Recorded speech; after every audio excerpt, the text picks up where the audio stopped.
as as you have identified, you know, I mean, we have experienced heady euphoria and deep depression in this whole internet space. I think the there are levers of control, levers of explosive growth, and there are also questionable business prospects for internet companies. For example, I mean, take Facebook. Going back to Facebook as an example, to be able to get 1 billion customers or users, whatever you call them, in a matter of 8 years, right? It's unbelievable, right? Because of its ubiquity and seamlessness of access, especially when it is coupled with the network effects, right? Where 100 of my classmates are on Facebook. If I join, the value to me is not the same as the value to the first guy. It is 2 to the power of n minus 1. So that's what gets people in and keeps people in. So investors are caught between, hey, I don't have to wait 300 years for him to get 1 billion customers. There's no business, I think, it has 1 billion users in the world, right? I mean, maybe Google, I don't know. But at the same time, the problem is one of this extreme scarcity of human attention and the directed human attention, right? I mean, what is the point in 1 billion people coming if they are not responding to the guy who actually pays you money, right? It's all wasted efforts, right?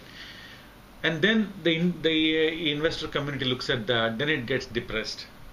The initial euphoria is replaced with depression. Oh, when will these guys make ever money?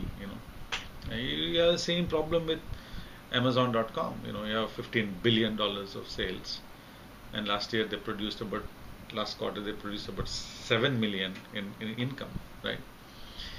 So that is the problem with the internet. There's enormous amounts of scale, yet consistently delivering profits remains somewhat of a chimera for this because it's so hard.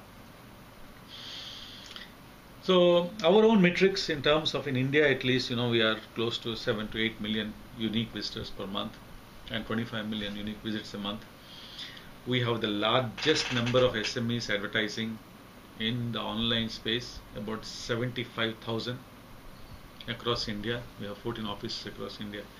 So there is a significant success that Sulekha has achieved in the last, both on the consumer side, user side, getting millions, and on the business side, I think close to 1 lakh businesses have advertised with us. So the key as we go forward is we believe that we are at a more fundamental inflection point. Inflection point is people have needs and wants. Needs are in the front of the mind. It is pressing.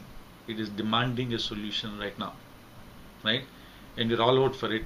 You go solve it, and then you quickly move on. On the other hand, a want is more subdued in its demands. In the sense, it's not that today I need something. It's a want. I am looking for a nice watch to wear. And the want, need, while there is the intensity of engagement is very high, but it is very transitory. I'm looking for a tutor for my daughter to learn computer science. Right? The moment I find a tutor and she is going and working with the teacher, I'm out. I no longer care about the Hindi tutor, right? But the want is subdued in its intensity. Hey, I want to take a vacation in some hill station sometime in the next 4 months, right? And my research continues and my engagement continues until I find it. Even after I come back, I may want to share some information about my travel, post some photos and all these things, right? So other inflection we are trying to do from Sulekha is to convert from a need-based to a want-based inflection point, where we build a community around users. We get people to access, to remain engaged over a longer period of time.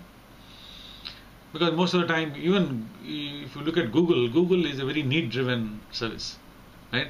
You want something, you go there, bang, you're out of there, right? But at the other end, a Facebook is a want-based thing. It's not a need-based. And I want to stay engaged with my friends. So you're there over a period of time.